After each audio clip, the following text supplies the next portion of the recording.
Pusat Pengkajian Islam dan Masyarakat (PPIM) UIN Jakarta merupakan lembaga penelitian otonom di lingkungan UIN Syarif Hidayatullah Jakarta.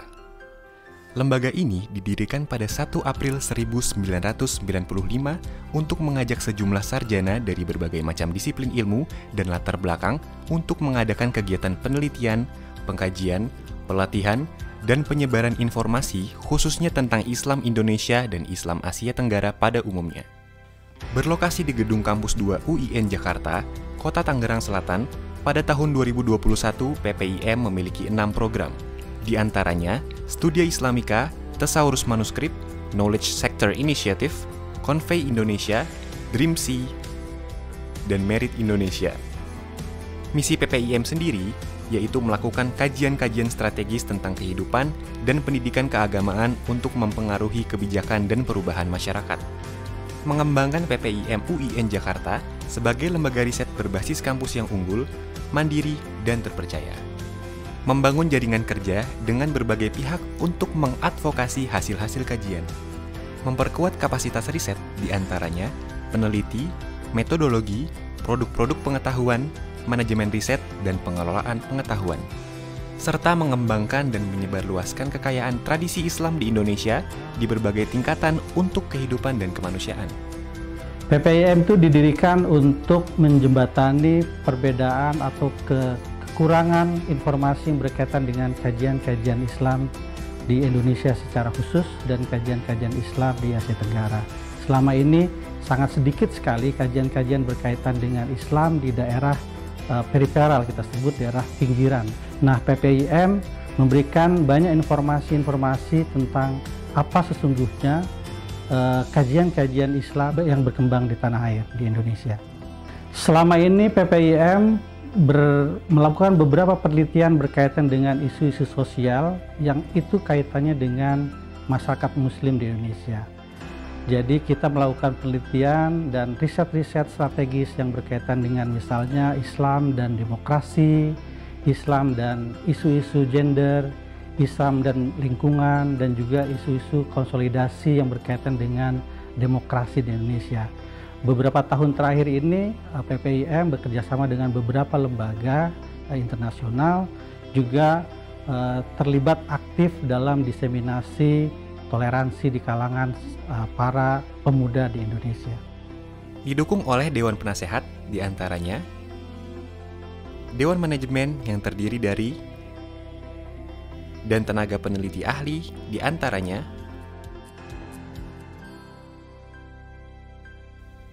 sesuai dengan misinya untuk membangun jaringan kerja dengan berbagai pihak di dalam maupun di luar. PPIM mempertahankan jaringannya dengan lembaga-lembaga negara seperti Kementerian Urusan Agama, Departemen Pendidikan dan Kebudayaan, Agensi Kontraterorisme, lalu berkembang bekerjasama dengan organisasi Muslim seperti Nahdlatul Ulama dan Muhammadiyah. Pada level internasional, PPIM sudah menjalin kerjasama dengan UNDP, The Asian Foundation, Ford Foundation, Kedutaan Denmark, Australian DFAT, Kedutaan US, Kedutaan Belanda, Kedutaan Jepang, Japan Foundation, Sekretariat ASEAN. Belakangan ini juga PPIM menjadi tuan rumah bagi para cendekiawan internasional yang datang dari seluruh dunia seperti Australian National University, Melbourne University, Leiden University, Utrecht University, Indiana University, Boston University, McGill University, hingga British Columbia University. Program-program yang ada di PPIM hadir menjawab kebutuhan terhadap akademisi ilmu dan mempromosikan kajian keislaman pada dunia. Studia Islamika merupakan program utama yang ada di PPIM. Program ini pertama kali terbit pada tahun 1994, di mana ia memiliki konsen dalam menyebarkan penelitian dan temuan-temuan mutakhir tentang kajian keislaman. Di samping itu, Studia Islamika sudah menjadi internationally recognized jurnal di Indonesia. Bukan hanya diakui sebagai jurnal internasional, Studia Islamika sudah terindeks di 38 sistem indeks dan merupakan satu dari 6 jurnal di Indonesia yang masuk dalam indeks Scopus sejak 30 Mei 2015. Tidak hanya berkonsentrasi dalam isu-isu kemanusiaan dan pendidikan tentang Islam di Indonesia maupun Asia Tenggara, PPIM juga memberikan perhatian khusus terhadap isu terorisme, gender, hingga pandemi yang sudah melanda sejak tahun 2020. Hal ini dikarenakan PPIM sendiri selalu berkembang mengikuti isu-isu yang sedang hangat terjadi, namun tidak lepas kaitannya dengan pendidikan agama. Kesungguhan PPIM dalam melakukan penelitian terbukti pada tahun 2016. Peneliti PPIM berhasil mendunia dengan 3 karya bukunya berhasil mendapat perhatian dunia internasional. Pertama, hasil penelitian gerakan dan jaringan tarekat Syatariah di Asia Tenggara yang diterbitkan oleh ILCAA, Tokyo University, Jepang. Kedua, naskah buku tentang agama dan regulasi di Indonesia yang diterbitkan oleh Palgrave Macmillan. Dan yang ketiga, penelitian disertasi tentang pesantren-pesantren Salafi di Indonesia yang menarik perhatian Margaret Scott, seorang jurnalis Amerika Serikat. PPIM adalah sebuah lembaga independen yang didirikan di UIN Syarif Hidayatullah Jakarta untuk melakukan penelitian dan juga mempublikasikan dalam bentuk jurnal maupun buku-buku keislaman yang dalam bahasa Inggris maupun dalam bahasa Arab, sehingga nanti bisa dijadikan rujukan bagi orang-orang asing jika mereka ingin mempelajari tentang Islam di Indonesia. Selama ini kita tahu bahwa Islam Indonesia adalah penduduk mayoritas di dunia. Jumlah Islam di Indonesia itu jika dibandingkan dengan semua Islam di Timur Tengah, kita masih lebih banyak. Tapi sayangnya bahwa belum banyak orang yang tahu tentang Islam di Indonesia. Kajian-kajian keislaman di dunia barat seperti di Eropa, di Amerika, di Australia masih sedikit sekali yang merujuk tentang Islam di Indonesia. Mereka masih merujuk tentang Islam yang ada di Timur Tengah maupun di Asia Selatan seperti Pakistan. Saya kira saatnya Indonesia menunjukkan diri bahwa mereka adalah mempunyai kajian-kajian keislaman yang baik. Sehingga saya kira PPIM mempunyai suatu posisi yang penting bagaimana terus melakukan kajian-kajian keislaman melalui penelitian-penelitian yang berkualitas tentang Islam di Indonesia dan dipublikasikan dalam jurnal internasional yang berbahasa Inggris maupun bahasa Arab agar bisa menjadi rujukan tentang Islam Indonesia.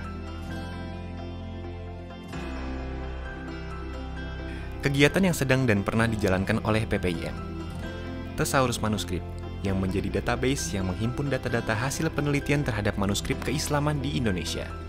Knowledge Sector Initiative, 2013 hingga sekarang, merupakan kemitraan dengan Australia.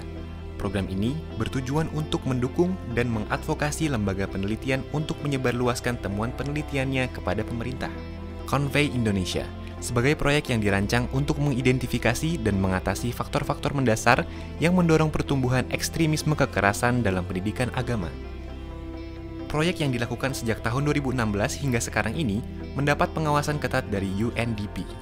PPIM dan Pusat Penelitian Kebudayaan Manuskrip CSMC University of Hamburg berkolaborasi dengan mengimplementasikan Digital Repository of Endangered and Affected Manuscripts in Southeast Asia atau DRIMSI, sebuah program yang berupaya melestarikan manuskrip yang ada di seluruh wilayah Asia Tenggara.